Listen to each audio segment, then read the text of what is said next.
Mas como é bom ouvir o Danilo, e nessa entrevista de apresentação dele ficou muito claro, ele será um torcedor dentro de campo. Sensacional, já já a gente vai comentar isso. Vamos falar também de José Boto, confirmando negociação por um volante X, que na verdade começa com J, vocês já sabem quem é o Jorginho. A gente vai falar aqui sobre essa declaração do José Boto quando ele foi questionado sobre o Jorginho, sobre base salarial, informação essa que você viu aqui no canal.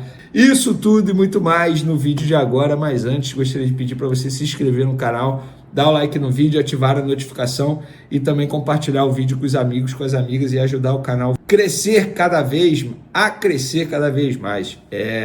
Conto com a colaboração de vocês. Galera, vamos falar da entrevista. Não, na verdade, vamos começar falando da escalação do Flamengo ontem. Eu não vou comentar o jogo no vídeo de agora, mas a escalação, para mim, extremamente correta do técnico Felipe Luiz.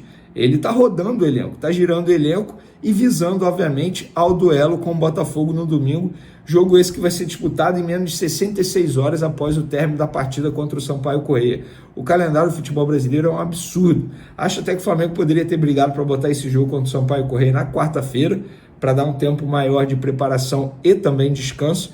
Mas se a gente for parar e analisar a escalação, botou o time praticamente em reserva. E o retorno do Cebolinha, que não entra em campo desde agosto. Botou Matheus Gonçalves para jogar, Alcaraz para jogar no time titular, Everton Araújo, o Alan, que muita gente achava que ele fosse sair do Flamengo, que ele estava de saída, que o Flamengo estava buscando um time para ele. Eu avisei vocês, não, o Flamengo não está fazendo isso, pode sair se vier uma proposta boa, mas começou a titular. Ayrton Lucas, Varela de capitão, isso para mim foi o que mais chamou a atenção. Varela de capitão, nada contra o jogador, mas é um jogador que não tem nenhum perfil de capitão. Botaria em quem? Sei lá, no Cebolinha, Matheus Cunha, que começou no gol também. Enfim, eu achei correta a estratégia do Felipe Luiz pensando na Supercopa do Brasil, não vejo por que criticá-lo. Sobre a entrevista coletiva do Danilo, gente, é emocionante. Os pais, tem uma foto da Paula Reis, fotógrafa do Flamengo, que ela registrou o olhar dos pais, cara, observando o filho falando na entrevista coletiva, realizando o sonho de muita, eu tô arrepiado, realizando o sonho de muita gente. Não só do Danilo, dos pais, da família inteira. O Danilo contando quando ele chegou ao CT, olhando as fotos, sobretudo a foto do gol do Pet, que foi um momento marcante na vida dele, ele ainda criança. Ele falando que olhou, ficou admirando, sabe? Isso é incrível, gente. Isso não tem dinheiro que pague. E tem uma frase que ele falou nessa entrevista coletiva que me chamou muita atenção. O momento de vir para o Flamengo era agora, que eu estou pronto e preparado para ajudar. Não adianta vir no outro momento, mais para o fim da carreira e não ajudar, apenas para realizar o sonho. Não, ele quer ajudar dentro de campo. Inclusive ele fala isso, que a mentalidade dele pode ser algo que vá influenciar de maneira positiva dentro do Flamengo. Não que os jogadores não tenham uma mentalidade boa, forte, campeã, mas é o Danilo. São 12 anos de Europa, gente. É um jogador extremamente inteligente em todos os sentidos. E teve até uma parte que ele corrigiu o José Boto falando, acho que o José Boto comentou que o Felipe Luiz conversou com ele e tal. Ele falou, o Felipe Luiz não precisou me convencer, não. O Flamengo me convenceu, é o Flamengo.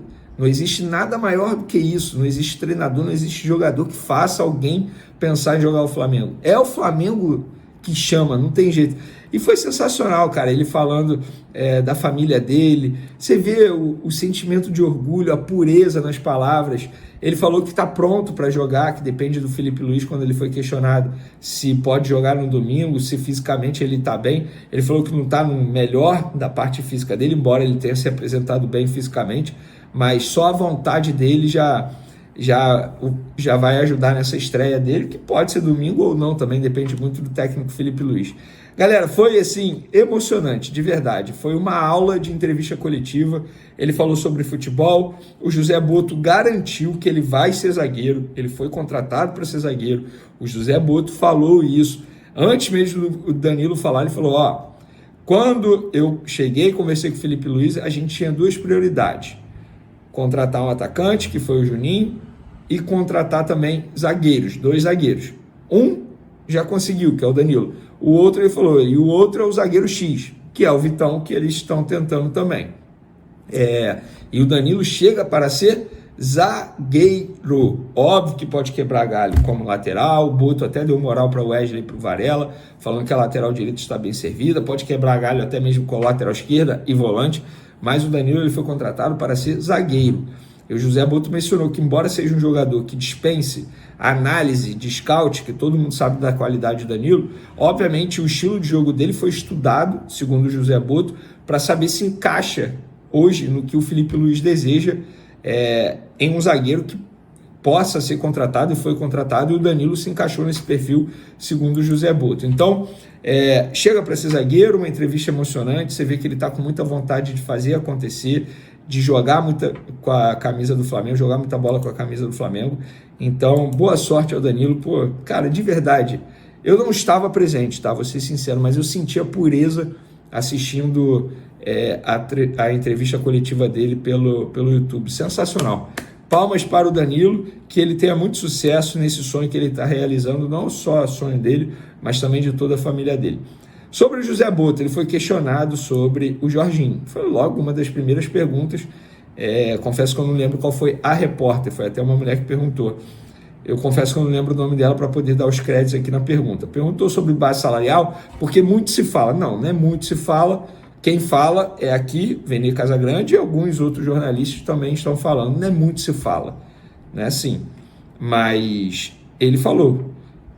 Sobre o Jorginho, não vou citar especificamente. Nós estamos conversando, negociando sim com um volante X, e se esse volante X não vier, não terá outro. Esse volante X começa com J, é o Jorginho.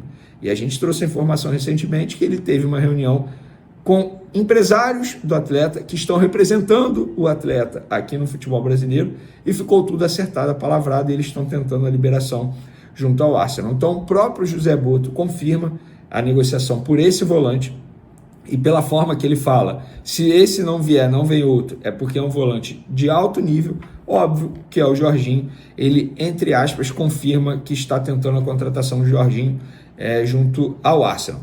E, inclusive, o José Boto ele vai completar um mês no Flamengo, né? Vamos lá, o primeiro mês dele aí, hoje, dia 31 de janeiro, 31 dias de Flamengo. Algumas ações de José Boto nesse primeiro mês de Flamengo. Apostou em Juninho para o ataque, uma aposta barata, 5 milhões de euros para um atacante de 28 anos, barata, que estava a caminho do Sevilha. Tirou do Sevilha e trouxe para o Flamengo. Contratou Danilo sem pagar transferência e negociando salário e luvas. Não tem valores de salário e luvas. Só estou trazendo o que ele fez até o momento. Está em negociação para o Jorginho do Arsenal e avançou nas tratativas nas últimas horas. O que não quer dizer que será contratado, mas Boto está tentando. Fez proposta de compra por Vitão, tentando usar os 4 milhões de euros que o Internacional ainda tem a pagar para o Thiago Maia, e sabe-se lá quando vai receber.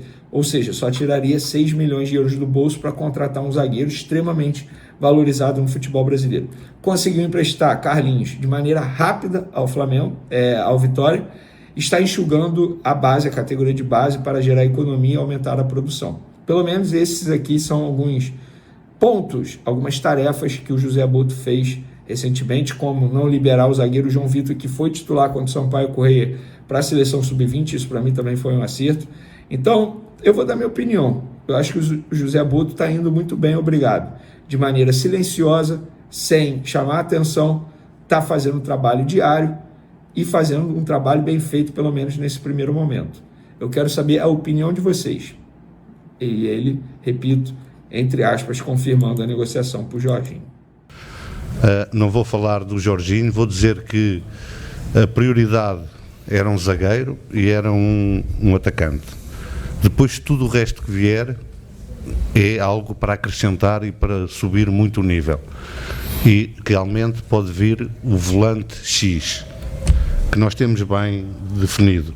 Se não for o volante X, não vem mais ninguém. Danilo. Tá? Aqui, Luiz Assado, UOL. Além do Felipe Luiz, a gente sabe que você é muito amigo do Alexandro também. Ele até foi perguntado sobre você lá na pré-temporada. Teve mais alguém que te ligou no Flamengo te pedindo para voltar, né? Além do Vini do Paquetá também fazendo essa campanha, teve mais alguém no Flamengo que te ligou e falou: vem para cá e tal, vem ajudar a gente aqui? O Gerson, eu fiquei até bastante chateado com ele, porque eu cheguei lá no Ninho e ele não estava. Eu liguei para ele, falei, pô, você me falou tanto para vir para o Flamengo e quando eu chego você não está aqui para me receber.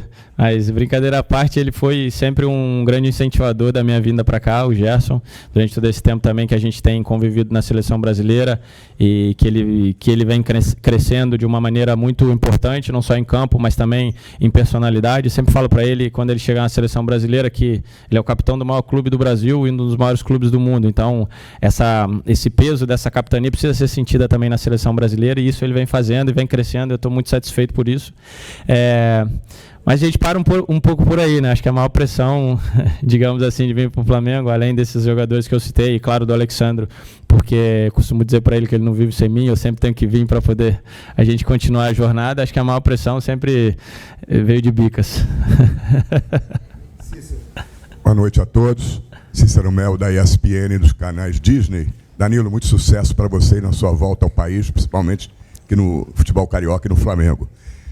Eu não sei se eu entendi errado, quando você fez a explanação aí, você falou que teve sérios problemas, dificuldades agora, recente, na Juventus. Você pode explicar que dificuldades foram essas e foi isso que te levou a querer vir para o Flamengo, reforçou a vontade de vir para o Flamengo? Acho que foi a união, né, de duas coisas, né? A Juventus é um clube, provavelmente o clube mais importante da minha carreira, onde eu construí uma história maravilhosa e uma sinergia com os torcedores, com os jogadores, com a cidade, e onde eu fui muito feliz durante 5 anos e meio. Entretanto, nos últimos tempos, por mudanças internas e algum planejamento em que provavelmente eles entendiam que eu não coubesse, mas não por questões futebolísticas. Isso foi o que me chateou muito e me fez sofrer, né? E a partir desse momento onde eu me encontrava no clube onde eu passei mais tempo, no clube onde eu me tornei o primeiro capitão estrangeiro da história, representando a história dos jogadores brasileiros no futebol italiano, que eu considero muito importante, a partir do momento que eu tive essa dificuldade, que foi lidar com uma coisa que não tinha a ver com as minhas capacidades de campo, eu entendi que era o momento de buscar novos ares, porque me fez sofrer bastante. E eu entendi que eu precisava ir para um lugar onde meu coração batesse mais forte. Eu não precisava de um projeto, só um projeto esportivo, né? Com todo respeito a todas as outras situações que eu tive e que eu poderia escolher diversos, ainda bem, significa que eu fiz alguma coisa boa durante esses anos no futebol, mas eu acho que foi a união das duas coisas, né? Um momento de muita dificuldade onde, como eu falei, eu deixei de ser protagonista por questões extra-campos, o que me deixou ainda mais chateado, e a oportunidade de vir jogar no Flamengo. Então, eu acho que foi o encaixe perfeito, o destino quis assim, Deus quis assim, e certamente, como eu falei, já nesses 2, 3 dias, foi a confirmação de que eu fiz a escolha certa. Aqui, tudo bem, Danilo? Tudo. Isabelle Costa, Gold. Queria que você pudesse falar, porque você falou que a pressão maior veio de Bicas, né? Quem te pressionou mais para estar aqui?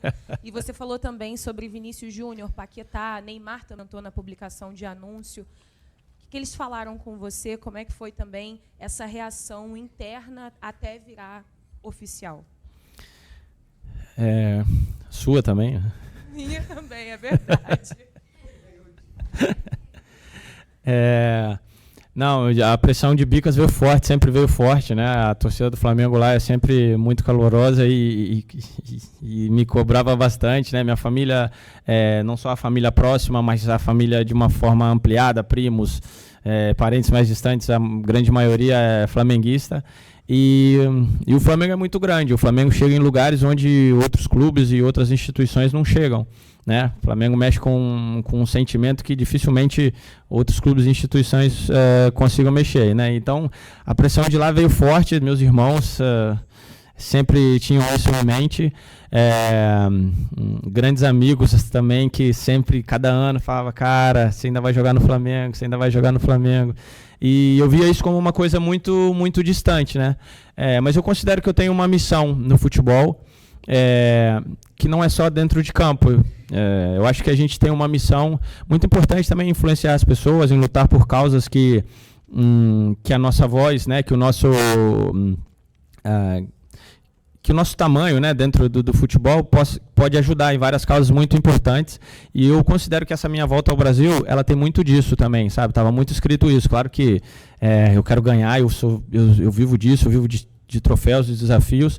Entretanto, essa minha volta ao Brasil tem muito disso também, para que eu possa seguir esse trabalho também de influenciar em outras áreas, de ser espelho para a nova geração, não só de futebolistas, mas também de pessoas em geral, né? E falando especialmente do Vini e do Paquetá, eles ficaram extremamente felizes, assim. Eu liguei para eles de vídeo e eles falaram, cara, vai ser super maneiro, pô, estou super empolgado, nem acredito, porque eu acho que era uma coisa muito distante, assim, né? Eu ganhei essa marca de jogador do futebol europeu, afinal foram 13 anos do futebol europeu, saindo aos 20, então acaba que isso acaba parecendo uma coisa distante, né? Então acho que essa minha volta, como eu falei, tem muito disso também do extracampo, e eu considero muito importante também a volta, por exemplo, do Oscar, né? Agora a hipotética volta do Ney também, né? A gente já tem o Alexandro, enfim, tem vários jogadores também retornando no momento onde eles podem fazer a Liga de Futebol Brasileiro muito mais forte, e também mudar um pouco a imagem daquilo que foi a imagem do jogador brasileiro em todos os tempos, né, de uma forma onde a gente possa fazer bem, ser bons atletas, ser bons exemplos e se preocupar também com causas talvez extracampo, que é uma coisa que a gente pode fazer. Danilo aqui, Thiago Lima do GE, seja bem-vindo. Queria emendar 2 perguntinhas rápidas. Uma, como é que você está fisicamente, quando você está pensando em estreia? Dá para torcedor imaginar para domingo, de repente já ter o Danilo lá no Mangueirão, nessa final da Supercopa? E a gente abriu essa coletiva falando sobre o Flamengo está disputando a sua contratação com grandes clubes. Você vem para o Flamengo, você como torcedor do clube, eu imagino que você vinha acompanhando o futebol brasileiro e o Flamengo de uma forma geral, e você vai jogar um Mundial de Clubes esse ano. Então eu queria perguntar para você que tem mais de 10 anos de experiência na Europa, como é que você vê o Flamengo, por exemplo, no Mundial? Você acha que consegue competir com os grandes clubes da Europa? Obrigado. Sem dúvida nenhuma consegue, sem dúvida nenhuma consegue. Aquilo que eu encontrei nesses primeiros 2 dias, eu posso resumir em estrutura e organização, que foi uma coisa que me deixou muito surpreendido.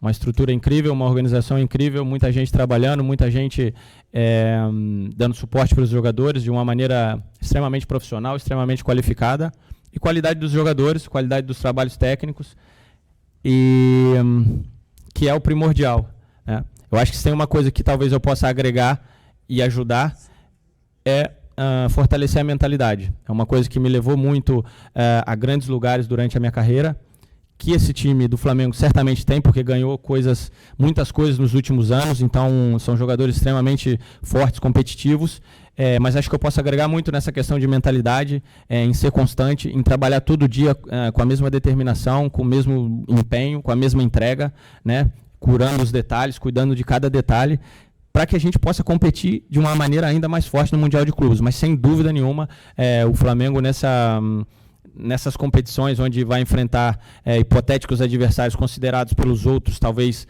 mais qualificados, tem grandes chances de poder disputar de igual para igual e chegar o mais longe possível. A estreia, vou ter que perguntar para o Felipe. Não, mas é claro que eu não estou na minha melhor condição, porque não vinha jogando há algum tempo, mas nesse momento acho que a experiência e a empolgação me ajuda bastante, né? Então, eu espero poder estar disponível para o domingo e estar à disposição, porque não vejo a hora de jogar. Oi, Danilo. Tudo bem? Seja bem-vindo, Sérgio Lobo, TV Globo, Sport TV. Um pouquinho sobre a estreia, mas eu queria falar sobre exatamente o Maracanã, que hoje reabre para a temporada, é o primeiro jogo aqui de 2025, e você hoje vai estar como espectador. Vai bater essa ansiedade para a estreia aqui no Maracanã, que pode ser num Fla-Flu, um dos maiores clássicos do futebol mundial, que é, sem ser este sábado, o outro? E uma outra coisa, também relacionada ao futebol europeu, que você tanto saiu, foram 13 anos lá fora. O que você observou do Flamengo em termos de estrutura, de CT, perto de todos os outros que você já trabalhou, nos grandes clubes onde você trabalhou? Em questão de ansiedade, já bateu, já está batendo. Já estou doido para jogar aqui no Maracanã. Eu tive a oportunidade de jogar pela Seleção Brasileira algumas vezes. Joguei o último jogo antes do Maracanã fechar para a reforma, um Santos e Flamengo. Mas certamente jogar pelo Flamengo vai ser uma emoção muito diferente de tudo, né? Hoje, nesse momento, o Maracanã é a casa do Flamengo, sempre foi, então passa a ser a minha casa também, e a nossa casa a gente cuida com carinho, com atenção. Nossa casa a gente quer estar em casa, né? Eu sou muito caseiro, então eu gosto de estar em casa. Então a ansiedade para jogar no Maracanã pelo Flamengo já está desde o momento que eu decidi que ia vir para cá. Em questão de estrutura, complementando a resposta que eu dei antes, o Flamengo não deixa nada a desejar para os grandes clubes da Europa. Não estou falando de clube mediano ou de qualquer clube que esteja pela Europa, não. O Flamengo tem uma estrutura muito importante para os atletas, uma estrutura muito funcional, onde tudo funciona, onde tudo é de altíssimo nível, e onde o material humano é muito bom também, porque de nada adianta você ter uma estrutura física de um altíssimo nível e o material humano deixar a desejar. Então, acho que o Flamengo está no caminho certo para poder continuar, né, ganhando coisas importantes, continuar tá sempre disputando coisas importantes e está atraindo também grandes jogadores, né, do futebol europeu, de outros mercados, porque isso conta muito, essa questão estrutural para o dia a dia, para a preparação, para o desempenho. Então, o Flamengo não deixa nada a desejar com as estruturas dos clubes com o qual eu tive o prazer de jogar. Bem, boa noite. Maurício Canone, da Gazzetta dello Sport da Itália. Você tinha dito agora que nesses últimos 6 meses sofreu, né, tudo. O que mudou mais especificamente na Juventus? Foi a chegada do Thiago Motta, problemas com Giunto ali também? Sim, sofri muito nos últimos 6 meses. Acho que aqui não vale a pena estar falando de nomes. Eu fiz uma carta muito emotiva, onde eu falei tudo do fundo do meu coração, e ali diz muito aquilo que eu penso sobre o momento atual da Juventus, a qual eu torço e acompanharei para o resto da minha vida, porque foram momentos incríveis e mágicos que eu passei ali dentro. Mas a Juventus sempre foi família, a Juventus sempre foi um pelo outro, a Juventus sempre foi cuidar dos detalhes e principalmente da parte humana. E isso nesses últimos 6 meses se perdeu um pouco, e acho que os últimos resultados e os últimos acontecimentos se devem muito à perda dessa identidade que é família, que é curar os detalhes, que é curar o lado humano dos atletas, das pessoas que lá trabalham. E eu acho que quanto mais cedo retomar esse caminho, quanto mais cedo se reprogramar e voltar para essa identidade, os resultados vão voltar a acontecer, não tenho dúvida. Danilo, boa noite. Gabriel Reis, canal Paparazzo Rubro Negro e Revista Placar.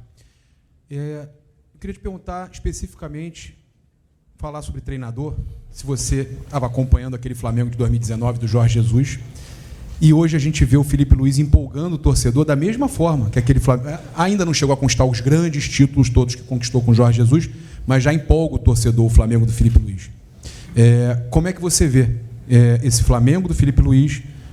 Como vai ser essa relação? O que você espera desse trabalho do Felipe Luiz, que é recente como treinador, mas que já está empolgando a torcida do Flamengo?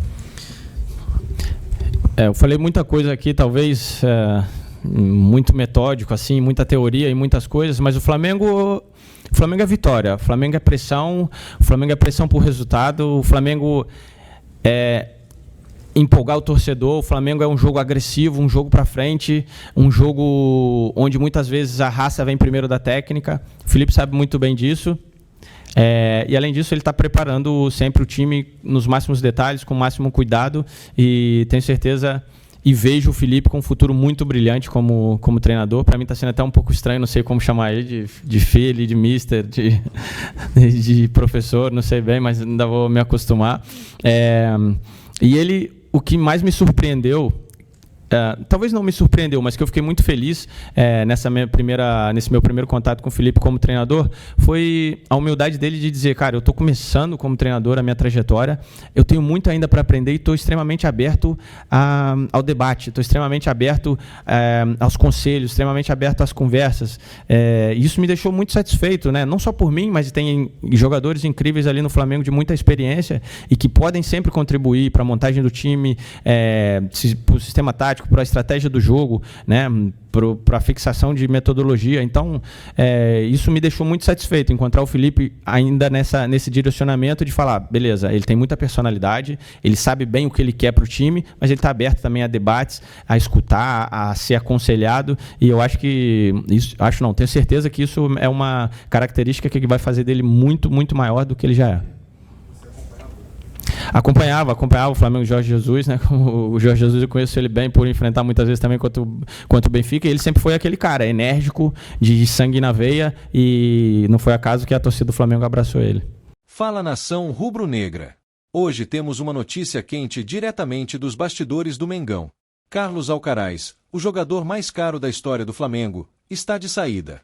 O clube acertou seu empréstimo para o Everton, da Inglaterra, e tem um detalhe importante nessa negociação: uma cláusula de compra obrigatória.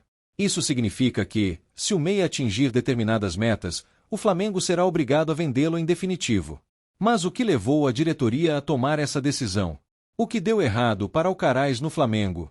E o mais importante, essa foi a melhor escolha para o clube? Vamos te contar tudo agora, então já deixa o like, se inscreve no canal e comenta aqui embaixo. O Flamengo fez bem em emprestar Alcaraz? A diretoria do Flamengo oficializou a saída do argentino nesta sexta-feira e explicou os motivos por trás da negociação. Segundo José Botto, diretor de futebol do clube, a decisão foi tomada após uma análise detalhada do desempenho do jogador e das necessidades do elenco. Em entrevista, Botto deixou claro que Alcaraz tem talento, mas não se encaixou no modelo de jogo adotado pela comissão técnica. Ele é um grande jogador, mas dentro do modelo de jogo adotado, entendemos que teria poucas oportunidades para desempenhar seu melhor futebol.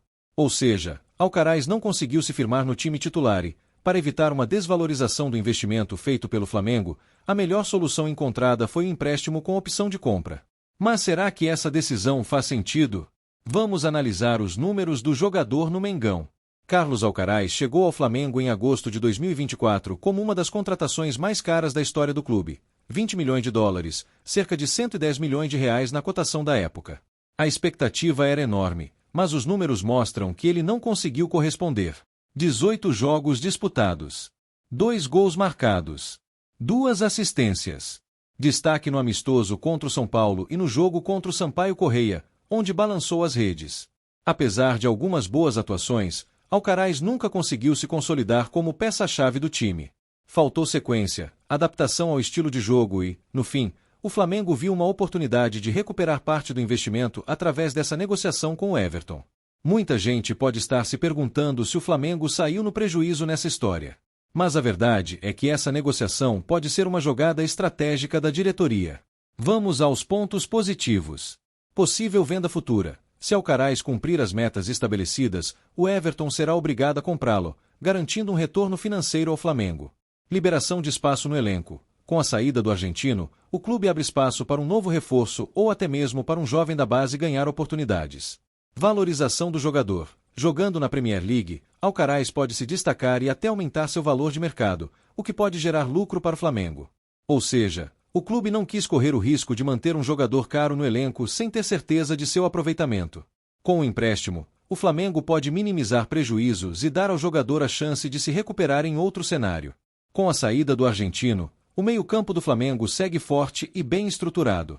Pulgar e De La Cruz continuam como os pilares do setor, garantindo marcação e qualidade na saída de bola.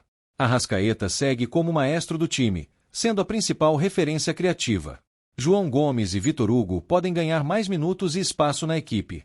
Possível reforço. O Flamengo pode ir ao mercado buscar uma reposição para manter a qualidade no elenco. Mesmo sem Alcaraz, o Flamengo continua com um time forte. Mas será que a diretoria ainda vai trazer mais reforços? Vamos ficar de olho nas próximas movimentações. Agora eu quero saber de vocês. O Flamengo fez bem em emprestar Alcaraz? Ele ainda teria espaço no time ou essa foi a melhor decisão para todas as partes? Comenta aqui embaixo sua opinião. E, claro, se você gostou desse vídeo, já deixa o like, se inscreve no canal e ativa o sininho para não perder nenhuma novidade do Mengão. Aqui você fica sempre por dentro de tudo o que acontece no Flamengo.